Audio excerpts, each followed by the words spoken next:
Actually বৰ্তমান অসমৰ যিটো পৰিৱেশ, এই পৰিৱেশটো চাই ক'ৰবাত না ক'ৰবাত এজন ভোজপুৰী ভাষী অসমীয়া হৈ কিনে দুখ লাগিছে। কিয়নো অসমত আমাৰ যেতিয়া 79ৰ পৰা 85লৈকে যি আন্দোলন হ'ল, সেই আন্দোলনটো কিহৰ কাৰণে? এই আন্দোলনটো মূল কাৰণ হৈছিলে অসমত যিবিলাক আমাৰ বিদেশী নাগৰিক আছিলে, তেওঁলোকক অনুপ্ৰেৰিত আৰু তেওঁলোকক ইয়াত যেতিয়া তেওঁলোকে আহিলে, অহাৰ পিছত অসমৰ যিটো ভৌগোলিক পৰিৱেশ চেঞ্জ হৈ গ'ল আৰু যিটো জনগাঁথনি চেঞ্জ হ'ল, তাৰ অসমৰ ওপৰত বহুত প্ৰভাৱ পৰিলে। সেইকাৰণে তেতিয়াৰ পৰা আজিলৈকে কোনো মুখ্যমন্ত্ৰীয়ে এনেকুৱা ষ্টেপ লোৱা নাছিলে। আজি ডক্টৰ হিমন্ত বিশ্ব শৰ্মা ডাঙৰীয়া এটা ভাল ষ্টেপ লৈছে, তেওঁৰ কাৰণে আমি আদৰণি জনাইছোঁ।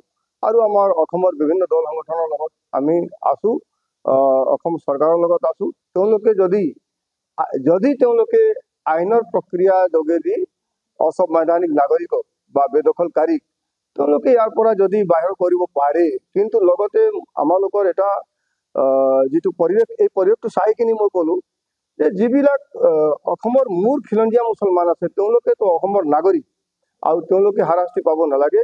আমি সদৌ অসম ভোজপুৰী পৰিষদে সেইটোৱে খুজিছোঁ যে অসমৰ পৰা যিটো আমাৰ মূল সমস্যা, এইটো বা হিন্দু বাংলাদেশী হওক বা আমাৰ মুছলমান বাংলাদেশী হওক, তেওঁলোকে যিটো 24 মাৰ্চ 1971ৰ পিছত যিবিলাক আহিছে, তেওঁলোকে বিতৰণ কৰিব লাগে।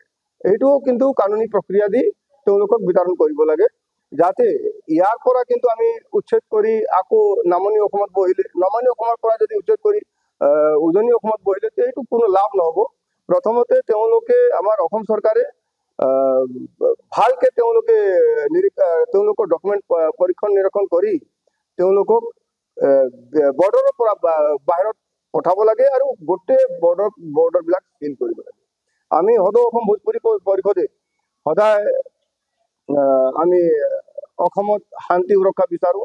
আৰু এটা কথা আমি কৈ দিব বিচাৰোঁ যে অসমৰ কাৰণে কেতিয়াও ভোজপুৰী ভাষী বা হিন্দী ভাষী কেতিয়াও ভাবুকি নহয়।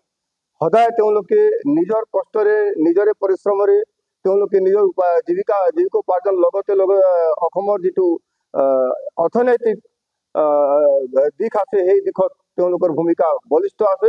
আজিৰ পৰা নহয়, আমাৰ যেতিয়া ৰেল লাইন ইয়াত বনোৱা হ'ল, চাহ বাগান যেতিয়া ইয়াত ইষ্টাব্লিছ কৰা হ'ল, কুঁহিয়াৰ খেতি কৰা হ'ল, সব ক্ষেত্ৰত আমাৰ মানুহবিলাকে বহুত কষ্ট কৰে আৰু তেওঁলোকে জীৱন যাপন কৰে।